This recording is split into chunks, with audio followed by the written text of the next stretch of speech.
Halo, jumpa lagi bersama saya, Pater Koma, pengampu mata pelajaran seni budaya. Kali ini, pada bagian kedua, saya akan membahas sekali lagi lanjutan materi 1 tentang notasi melodi. Kita akan mencoba membahasnya langkah demi langkah. Notasi melodi adalah lambang atau tulisan nada-nada dalam musik. Ada dua jenis notasi melodi, yaitu A. Notasi angka. Notasi angka adalah perlambangan nada dengan menggunakan angka, yaitu 1, 2, 3, 4, 5, 6, 7. Jika dibaca Do, Re, Mi, Fa, Sol, La, Si. Ada 7 buah nada. Dan 7 buah nada ini disebut oktav. Jika satu kelipatan, itu ada 7 buah nada. Lipatan kedua berarti ada 14 buah nada. Yang kedua disebut notasi balok.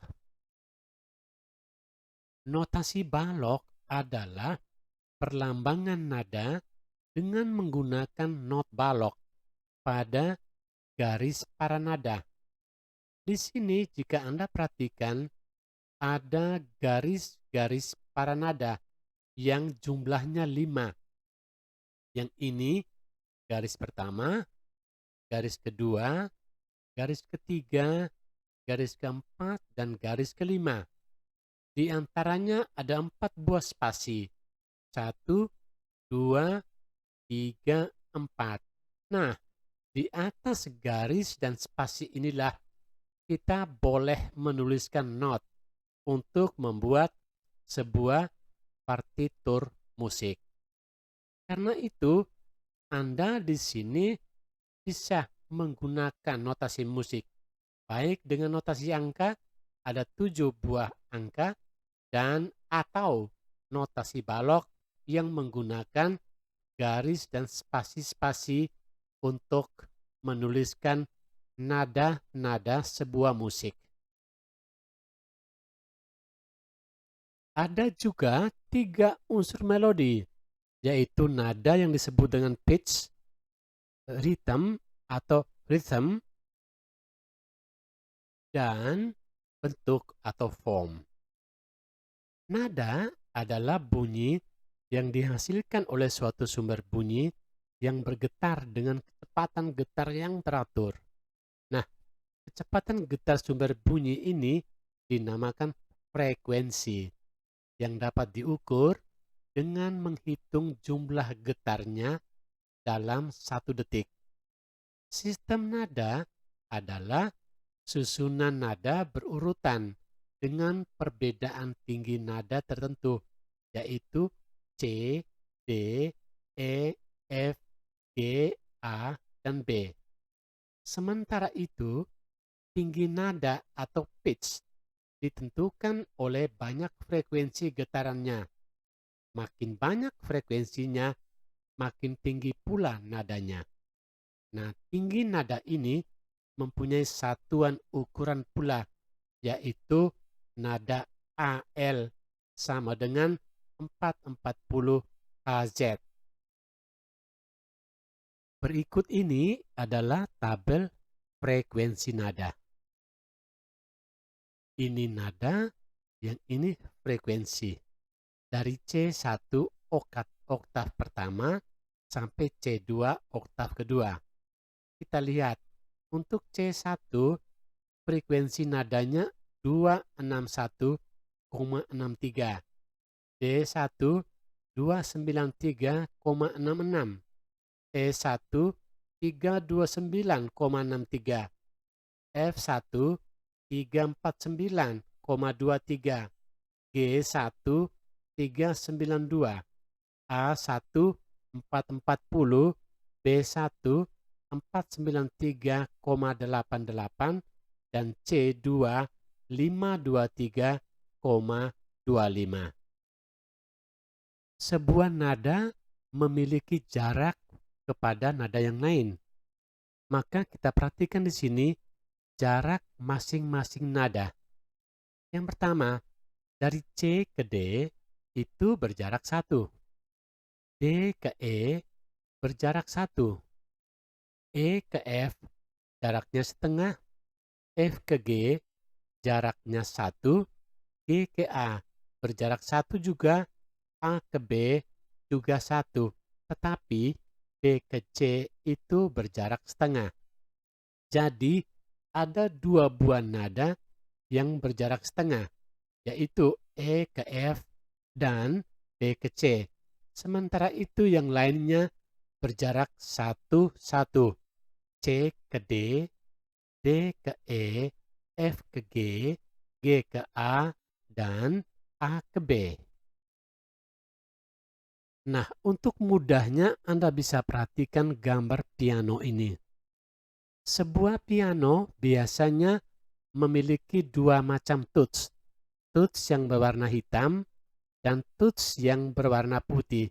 Dan masing-masing tuts ini memiliki jarak, ada yang 1 dan ada yang setengah. Kita melihat dulu tuts yang berwarna hitam. Semua tuts yang berwarna hitam ini digunakan untuk membantu kita untuk menghitung bahwa semua jarak yang diapitnya itu pasti berjarak 1.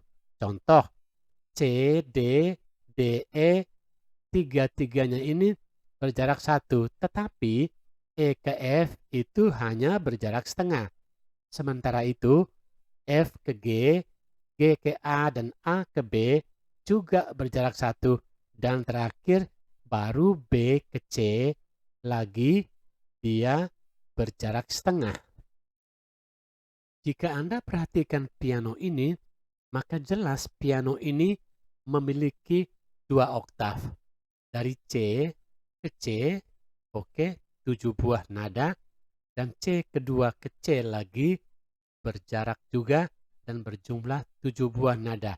Total pasti ada 14 buah nada. Pada notasi balok, nada-nada diletakkan pada garis paranada, yaitu garis paranada sebagai garis-garis datar tempat untuk meletakkan not. Garis paranada terdiri dari 5 buah garis dan 4 spasi.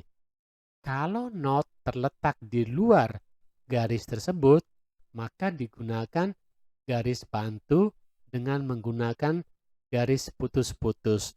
Anda perhatikan di sini, ini ada 5 buah garis. Jika ini adalah garis tambahan, maka kita menggunakan garis putus-putus. 1, 2, 3, 4, 5 ke atas. 1, 2, 3, 4, 5 ke bawah. Jadi ada tambahan garis putus-putus untuk membantu kita menambahkan lagi garis-garis untuk sebuah nada. Nah, berikutnya untuk menentukan tinggi rendahnya nada tentu diperlukan patokan yang baku. Patokan tersebut adalah tanda kunci. Dalam bahasa Inggris disebut clef yang diletakkan pada awal garis paranada. Maka ada beberapa tanda kunci untuk sebuah nada. Kita lihat yang pertama itu disebut kunci G. Bagi saya G sama dengan sol atau 5. Jika sebuah partitur tertulis kunci G, berarti kita main do di G. Main do pada nada kelima atau pada nada sol. Itu artinya G ini sebuah petunjuk yang menetapkan letak nada G, yaitu pada garis kedua dihitung dari bawah dan merupakan inisial huruf G. Disebut juga dengan kunci treble atau kunci suara tinggi. Anda perhatikan di sini di mana titik kita memulai untuk menggambar lambang kunci G. Dia katakan pada garis kedua dari bawah. Garis pertama, garis kedua. Pada titik ini kita membuat lingkaran kecil, kemudian naik ke atas, balik lingkaran lagi, turun ke bawah. Nah, jika Anda lihat seperti ini artinya kita memainkan musik pada kunci G, pada kunci Sol. Do-nya dimulai 5 kali lebih tinggi dari Do itu sendiri. Jenis kunci yang kedua itu disebut kunci C. C artinya Do, pertama atau satu. Berarti kita tetap memainkan Do pada nada pertama.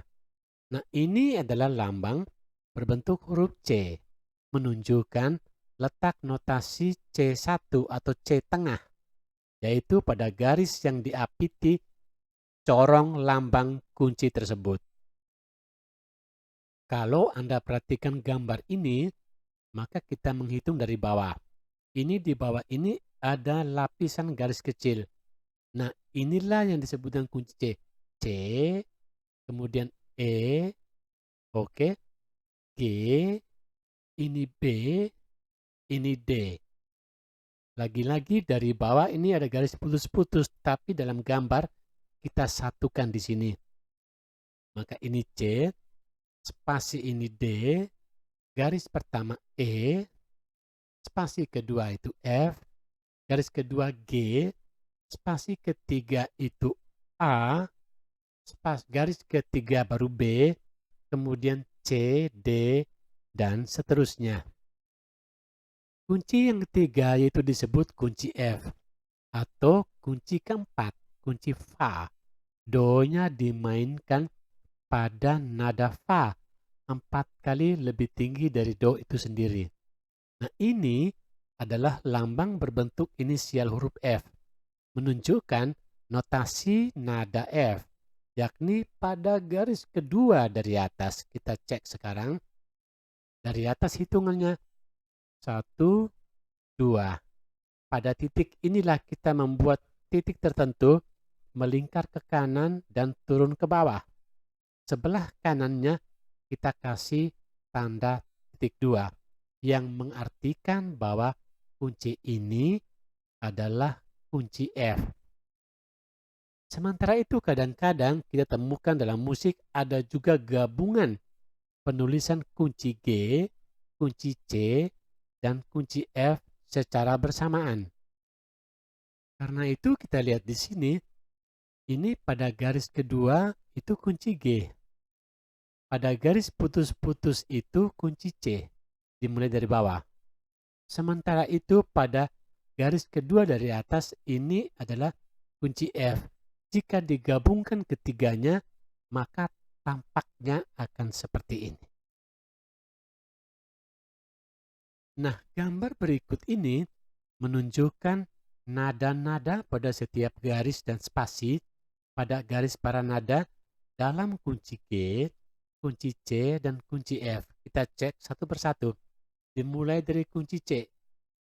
Ini garis putus-putus. Kita temukan ini kunci C. Naik, dia menjadi kunci D. Naik lagi E. Naik lagi F. Naik lagi G. Naik lagi, kita dapatkan A. Lalu B, C, D, E, F. Nah, sekarang jika kita turun dari kunci C tadi di sini, kita akan temukan berikutnya B, lalu A, oke, kemudian G, lalu F, E, D, C, B, kemudian C, dan G. Di sini kita temukan lagi, ini kunci C, ini kunci G garis kedua, dan ini kunci F garis kedua dari atas. Disinilah gambar-gambar untuk kita bisa membuat sebuah komposisi garis-garis para nada atau spasi-spasi para nada. Selanjutnya kita boleh bertanya bagaimanakah cara penulisan sebuah tangkai not. Nah, tangkai not itu kita letakkan pada garis para nada dengan aturan sebagai berikut. Kalau not tersebut terletak di atas garis ketiga, ini di atas, maka tangkai notnya harus ke bawah. Kalau not tersebut terletak di bawah garis ketiga atau garis di tengah, maka tangkai notnya ke atas, kebalikannya. Tetapi kalau not terletak di garis ketiga, maka tangkai not boleh ke atas dan juga boleh ke bawah. Anda perhatikan di sini, mari kita cek manakah not yang tangkainya ke bawah. Ini, ini, dan ini. Mengapa? Karena tiga-tiganya terletak persis pada garis ketiga atau di atas garis ketiga. Ini persis, ini di atas. Nah, sebaliknya kita temukan juga ada not yang tangkainya ke atas. Ini, dan ini. Kenapa? Karena semuanya terletak persis di bawah garis ketiga. Selanjutnya juga ada sebuah tanda atau simbol atau aturan di mana kita boleh menaikkan nada, menurunkan nada, atau mengembalikan nada ke posisi semula. Ini dibutuhkan sebuah tanda yang namanya kromatis, yaitu tanda di mana not mengalami perubahan nada, yakni naik setengah laras, turun setengah laras, atau kembali ke nada semula. Tanda kromatis ini ditulis di depan not atau di depan notasi balok. Kita kenal ada 5 tanda kromatis, yaitu yang pertama disebut tanda kromatis crash atau bahasa Inggrisnya sharp. Logonya seperti ini. Ini artinya tanda di mana not naik setengah laras. Kita membaca di mana nada tersebut ditambahkan dengan akhiran is. Saya kasih contoh. Kalau tertulis C crash, maka dibaca dengan is menjadi cis. Kalau G crash dibaca tambah is menjadi gis. Kalau B crash dibaca menjadi bis. Jadi ada cis, ada gis, ada juga bis. Jika kunci itu diberi tanda crash atau sharp dan menaikkan nada dengan naikkan setengah. Kedua, tanda kromatis yang namanya mol atau bahasa Inggrisnya flat. Logonya seperti ini. Ini adalah tanda di mana not turun setengah laras dan kita membaca nada itu dengan ditambahkan akhiran es untuk huruf konsonan dan akhiran s untuk huruf vokal. Contoh, jika tertulis C mol atau C flat dibaca ces. Jika A mol karena dia vokal, maka dibaca as. Kalau G ditulis G mol, maka dibaca ges. Kalau D ditulis D mol, maka dibaca des. Nah, tanda kromatis yang ketiga disebut tanda pugar. Bentuknya seperti huruf Q. Ini adalah tanda di mana not dikembalikan ke nada semula. Jika naik setengah karena crash, kita bikin tanda pugar, maka dia pulang menjadi nada yang netral. Jika turun setengah dikasih tanda flat atau mol, kita naikkan lagi kembali ke semula dengan tanda pugar atau Q. Yang keempat itu disebut tanda kromatis double sharp. Logonya bentuk kali. Ini adalah tanda di mana not naik 2 kali setengah, berarti naiknya 1. Contoh, CX dibaca dengan cisis. CX dibaca dengan cisis. Kalau DX dibaca disis. Kalau GX dibaca gisis. Kenapa? Karena dinaikkan 2 kali setengah, yaitu naiknya 1. Dan yang terakhir, kita kenal lagi tanda kromatis double flat. koma titik, B, koma titik. Ini adalah tanda di mana not turun 2,5 kali. Berarti turunnya 1. Contoh, kalau B double flat dibaca B ses. Kalau D dikasih double flat dibaca D ses. Kalau G dikasih double flat maka dibaca G ses. Sekarang Anda bisa perhatikan di bawah. Ini kalau kita melihat tanda-tanda not balok seperti ini, kalau ini berarti kita lihat ini nama kunci sini A. A dikasih 1 crash maka dibaca as. Di sini nada G. G dikasih 1 flat, dia dibaca G ses. Oke, ini A. A dikasih 1 crash dibaca ais atau as. Ini setelah A ini B. B dikasih 2 crash maka dibaca B ses. Ini C. C kemudian dikasih 2 flat maka dia dibaca C ses. Nah, untuk video kedua ini saya akhiri sampai di sini. Semoga Anda semakin memahami apa yang dimaksudkan dengan notasi melodi. Dengan beberapa penjelasan ini, semoga Anda makin mengerti.